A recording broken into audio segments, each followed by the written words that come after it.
This is OwlUp, where learning happens in minutes, not hours. For a deeper journey, explore all our courses at owlup.co. Now, let's dive in.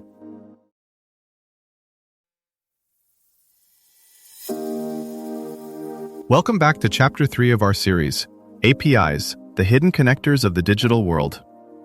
In this episode, titled Breaking Down Barriers, APIs in Everyday Life, we'll explore how these powerful tools shape our daily experiences with technology.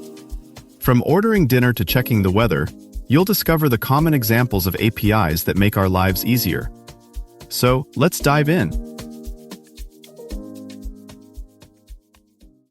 Right now, nearly all the taps, swipes, and clicks you make online are quietly routed through invisible digital middlemen. You tap to pay, get a text that your package moved one town over, ask for tomorrow's weather, and these hidden connectors quietly make it all feel effortless. Think about your morning routine. Your alarm shuts off on your phone, a calendar reminder pops up, a rideshare estimate appears, and a coffee app flashes a skip the line offer. Different companies, different apps, different data sources, yet everything lines up just in time, like a well-rehearsed street performance. None of these services were built as one giant system. They're stitched together through agreed-upon ways of talking, so each app can confidently say, "Here's what I need, here's what I'll give back."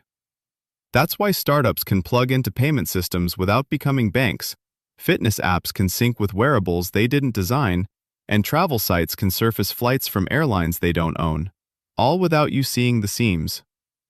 Behind those smooth handoffs between apps is a quieter shift in how products are built. Instead of companies trying to do everything themselves, they're increasingly treating their capabilities as building blocks others can reuse. Order a taxi from inside a Maps app, stream music inside a game, log in with a single button across dozens of sites. Each moment relies on one team exposing just enough of its service for others to plug into.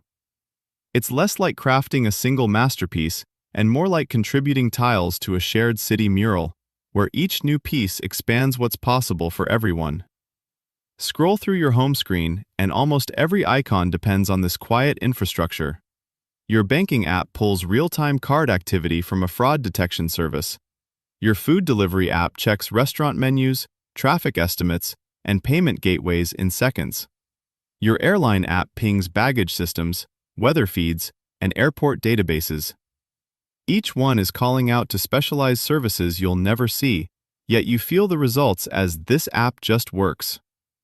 This is why APIs show up in over 90% of global web traffic. They're the standard way modern software gets leverage. Instead of rebuilding maps, messaging, identity, or payments from scratch, teams plug into providers that focus on doing one thing extremely well. That shortcut isn't just about saving effort, it changes what products can even attempt. A two-person startup can offer global logistics tracking or enterprise-grade authentication because someone else has exposed those capabilities in a controlled, reusable way. Inside companies, that pattern scales up dramatically. The average enterprise now juggles more than 1,200 internal APIs, each representing a piece of functionality. Create shipment, check inventory, calculate tax, score credit risk. Product teams string these together into new flows, say, one API to estimate delivery dates, another to confirm stock, another to finalize payment, without coordinating a dozen departments every time. The result is faster experiments, a new checkout flow, a new subscription offer, a new region launch. On the consumer side, recommendations and personalization ride this same wave. When Amazon surfaces, customers who bought this also bought, it's not one massive monolith guessing. It's a recommendation engine exposed through interfaces that other parts of the business and external partners can call. That's how suggestions appear in emails, on product pages, in mobile apps, even in third-party sites that embed Amazon listings. The intelligence is centralized, the reach is multiplied. Smart homes take this further by wiring APIs into physical space. Tell a voice assistant you're leaving home, and a chain reaction follows. One call to a scene service, which fans out to lighting, thermostat, security, and blinds. Different brands, different manufacturers, one coordinated outcome that feels like the house itself understands context. As the number of these connections explodes, so does the responsibility. APIs are locked behind keys, permissions, and encryption. Most never face the public internet at all. But they quietly determine which ideas are easy to build, which partnerships are possible, and how quickly new experiences can spread from one corner of the digital world into your daily routine. Walk through a typical weekend and you'll see these connectors steering more than screens. Book a last-minute getaway. One app surfaces boutique stays, another shows local events, a third offers airport rides timed to your flight. Underneath, hotel systems, ticketing platforms, and transport networks expose just enough of their availability to be remixed into a single, fluid plan. Or think about a neighborhood cafe that wants to punch above its weight. Instead of hiring engineers to build loyalty programs, weather-based promos, and delivery tracking, it can stitch together services, a marketing tool that triggers offers when rain is forecast, a lightweight ordering system that syncs with multiple couriers, a review dashboard that pulls in comments from several platforms.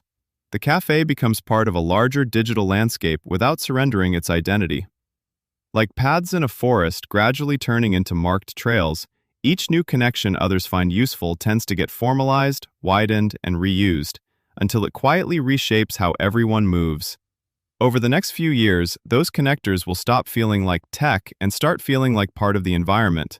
Your grocery list could quietly rearrange itself when your train is delayed, or museum exhibits might react to your interests the way a jazz band riffs off the room. APIs will fade into the background as policy, ethics, and design choices move to the front. Who's allowed to connect to what, and on whose terms, will shape how fair and personal these experiences feel. As more of your day links together this way, the open versus closed questions start to matter. Will you stroll a coastline with public paths or a gated stretch of private docks? Your challenge this week: notice every moment when one brand suddenly knows context from another, and ask who decided that connection was allowed in the first place. This was OwlUp, your daily step forward. This series continues with more chapters on OwlUp.co. Visit OwlUp.co to access the complete course and continue your learning journey. See you there!